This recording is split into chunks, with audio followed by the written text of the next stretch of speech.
guys, Sabrina from Campbell's Freedom Farm, and this week we're supposed to get some snow. At our farm, anytime it snows or ices, we cook French food. In particular, today we're going to do Boeuf Bourguignon. What is that? It's a beef stew, but it actually means beef Burgundy. So it's one of those treats that it's so rich. It's like something you only eat a little bit, but it's something warm when you're outside sledding, or you just want to curl up with a blanket in a hot bowl of stew. This would be it. So it's very simple, but it takes more time. A true one takes hours to cook. So, and even better, you could cook it and then recook it the next day. You know, like how you have beef stroganoff or tuna casserole. You should have my tuna casserole. It's from our cookbook. And it's always better the next day. But so let's get cooking. Okay, you're not going to see me. You're just going to see my hands like we usually do. So what you want is a chuck roast or something with some fat. You actually want fat in this. And you want to cut it into 2x2s or 1x2s, large chunks. So you could even start with this. And then after we cut it, it's important that we fry this in a hot oil, olive oil. So let's add some olive oil to the pan. But we're going to do something else. We need to also add some bacon into the olive oil and fry that first before the meat ever gets there. Probably wondering, I thought you were going to fry it in olive oil. We are, but we're also getting the oil from some pork bacon. I used to cut, it's supposed to be little pieces that go into the stew, but I find it easier to just cook some and then break it apart afterwards. It's important to have the flavor of the pork, and we're actually going to do a little more. Now, when you put this in, it's important that they do not touch because we need a brown coating on this. Why? Because it breaks down and makes the meat more tender, along with the wine that goes in here. So I'm on a pretty high temperature because you don't want to cook the inside, you just want to brown the outside. Now, while it's cooking, add a little salt. I've tried it both ways because it comes off with the wine that marinates in it, but it really does add flavor. So let me brown this up. Okay, as you can see, the meat has a really nice brown color to it. Now let's put it into a bowl. All right, let's add our red wine. Now, this will use about 15 ounces of wine to marinate. Okay, now I want that meat to marinate in the Burgundy wine, or any red wine really, for at least 1 or 2 hours. I've browned the meat and let it marinate overnight. That's even better because you're going to understand this when you take a bite of the broth. It's just amazing. Now, there's very few vegetables in a Boeuf Bourguignon, and out of them there's onion, garlic, and I just use a couple cherry tomatoes or just one tomato, but we'll get into that. But the main headline is the carrot. This is so important. This is the one vegetable you can't forget. This actually adds the sweet and the wine adds the savory. So it's a combo, it's a yin yang. So it's not Chinese, but it follows that pattern. This really makes a difference. So for me, I just buy a bag of baby carrots. I think that's got the best sweetness to it. So in the same frying pan that I did the bacon and beef, I just want to saute these. I don't want to cook them. I just want to saute them again so the outside has a wonderful flavor of everything. So I just put it in there. Now, out of a head of garlic, I use about a half of it. So there's about 8 or 9 cloves. And all I do is,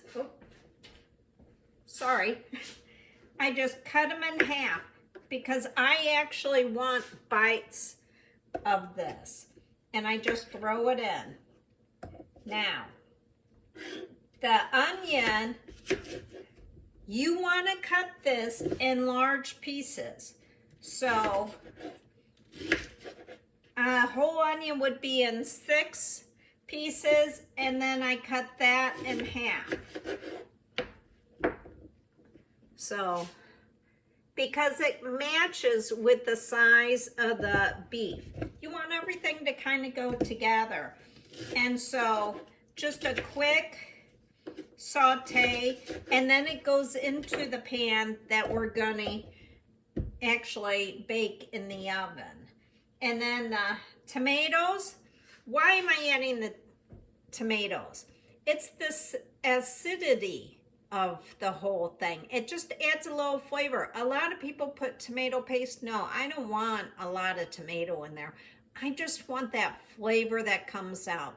And it takes a very small tomato or whatever. So for that, I'm just cutting these in quarters, but I'm going to add that into the pot. I'm not going to saute it because it'll just fall apart. I don't want that.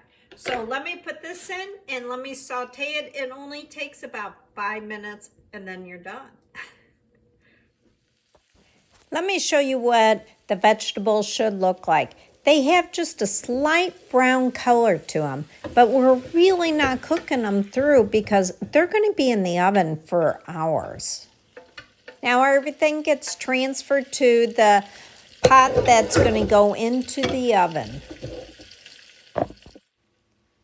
All right, let's take the bacon and let's cut it in small pieces. And we want to add that to the vegetables so there's some great flavor going on in there. Let me mix it all in. Okay, the last step is let's add those tomatoes that we had cut and let that melt into there. You really won't ever see them again, but the flavor adds. Okay, now there's 2 spices that are so important for this. And the first one is thyme. Now, I grow thyme, but you can buy thyme. Now, for me, I have a stem. I'm not going to take the leaves off. I want the stem and the leaves to go in here. The leaves will fall off, but the stem really adds flavor. So you could put this in here. The second one, well, actually, there's third. Sometimes I put just a little pinch of oregano, but also rosemary. Rosemary's so good. So I have some of my tarragon. Tarragon is in some of the recipes, some not. For me, and because I really love the history of food, tarragon is a French herb, really, Italian. I mean, it's very important. It adds almost like a licorice flavor, but you really want this. So I cut this up because the stem is also edible. So just cut it into little pieces. And I would say a good teaspoon of this would be wonderful. Now, again, this is the time to add pepper. And remember, I don't really want this pepper in here. When I think of this, I think this really rich flavor. And if you do the peppercorns that are multicolored, you got a variety in here. And it's large flakes. This is the time that they add just a little bit. And finally, we put the wine and the meat in. Now, I would have preferred to put this overnight, but it'll be okay. I'm going to pour the whole thing in here. And then I'm going to add a whole bunch more wine. And you're like, what? Maybe it's a dish for the alcoholics, but all the alcohol burns out. So you're going to have a bottle of wine in here, pretty much. Oh, if you could smell it here. I'm telling you, one day they're going to come up with that. Now, I am going to cover this, and I'm going to come back in 1 hour. It's in a preheated oven of 350. And that's it. Make sure you cover it because you want all that wine and everything to stay in there. So, I'll see you in an hour. Okay, it's been about an hour, but we have a next step. There's 2 more steps. Aren't we lucky? Okay, now I have fried 2 pieces of bacon. Yeah, we need more. If you're going for the heart attack, this is it. And then the reason being is I want some of the bacon grease with some olive oil in this pan because now we need to make the broth that goes with this. I mean, that's all wine. But there's about 2 or 3 cups of beef broth that goes in there. And we want that thickener from the cornstarch. I don't use flour, I use cornstarch. And also I use homemade broth, but otherwise you need 2 or 3 cubes of beef bouillon. Okay, let me show you how I do it, if it doesn't splatter.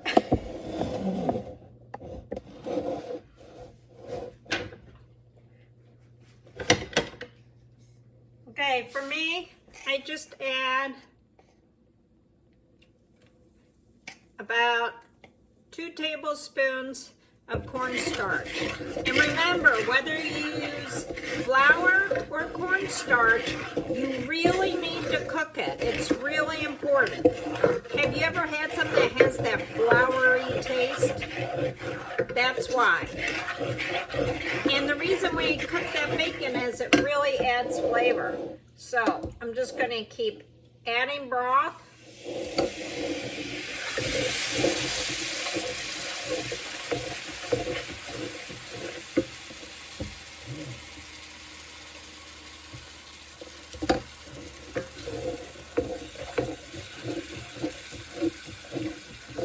Ooh, that smells good. You can smell all the flavors that were in this pan. It's really amazing. All right, the last step to this is 1 more sprig of tarragon. This, you want this, I guess, gravy to be flavored with the same amount of flavor. So that's the tarragon. Whoop, there goes that lid. Some crushed pepper.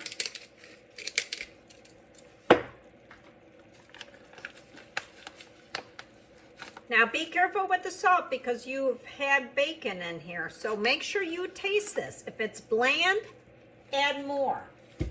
And then the last piece, I have to leave 1 piece for Huggy. I'm going to cut this into small pieces and put it in there.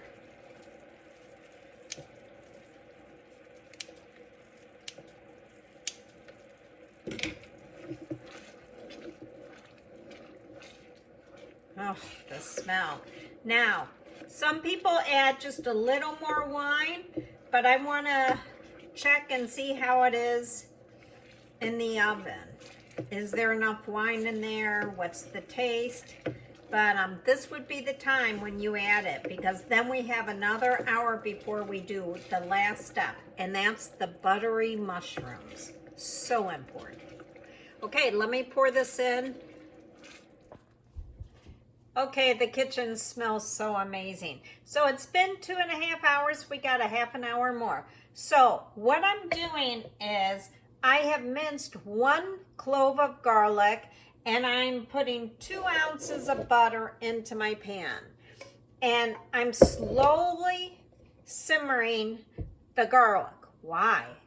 Because I want that butter to have an amazing garlic taste. I also added 3 tablespoons of olive oil too, so it's a mixture. The finishing touch of this is adding mushrooms. I put 6 ounces and I quartered them so they're good bite size of portobello baby mushrooms. So what we want to do with that is give it that garlicky, buttery taste. And then we just fold it in, and you could even turn off the oven at that time and just let them melt into the dish. And it's just amazing. So let me show you what it looks like real quick.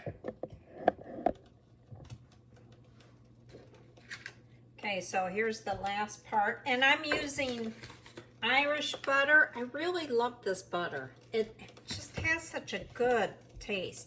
My father used to go to the market, the farmer's market, and there was a woman that made homemade butter, and I remember it. It was just so tasty, and this Irish butter really has a similar taste. So that's why I use it. Maybe good memories, you know? Okay, so these go in, and I'm not really trying to fry them. I'm just trying to get all that flavor of the butter and the olive oil and the garlic.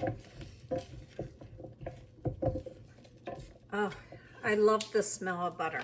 And then again, a pinch of Himalayan or sea salt, whatever you want. And the last grind of the pepper. Now, I have also made some homemade mashed potatoes, but you do whatever you want. But you're supposed to have potatoes with this if you have, and you'll know why. I'll show you. Okay, let me finish this, and then I'll put them in with the stew, and then I'll pull it out in a half an hour.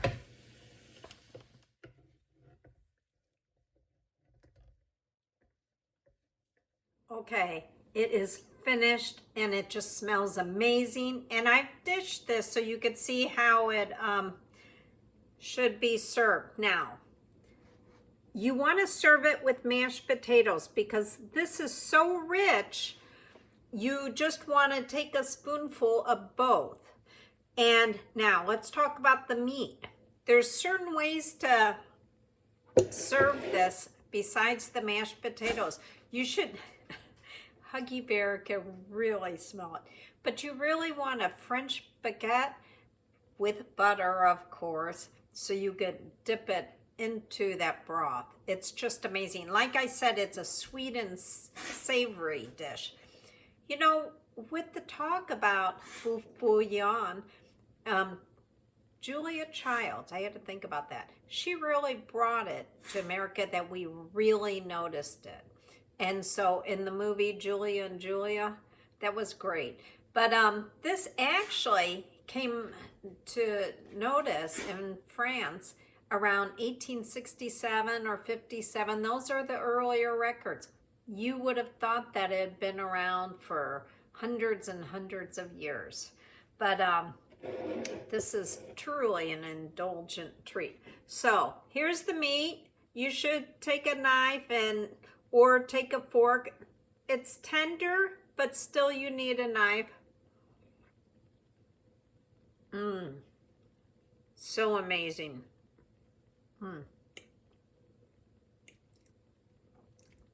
It's so tender and has so much flavor. And the mushroom, you could taste the garlic. and the butter. One more bite and then I'll put it down.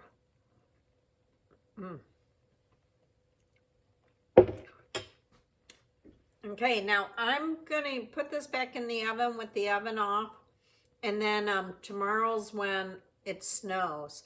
So when I heat this up, the flavors will really come out. And perhaps we need a glass of wine from the Burgundy section of France and area, I guess. And this is a great treat. So try it. Let me know what you think. Also, we're going to do something with our tomatoes that we need to do some with them that I harvest them. So how about a cacciatore, a chicken cacciatore? That has more than a few hundred years in its book. I'll see you then. This is Sabrina from Campbell's Freedom Farm. Have a great day. And Huggy Bear says, please, I want some. See you later.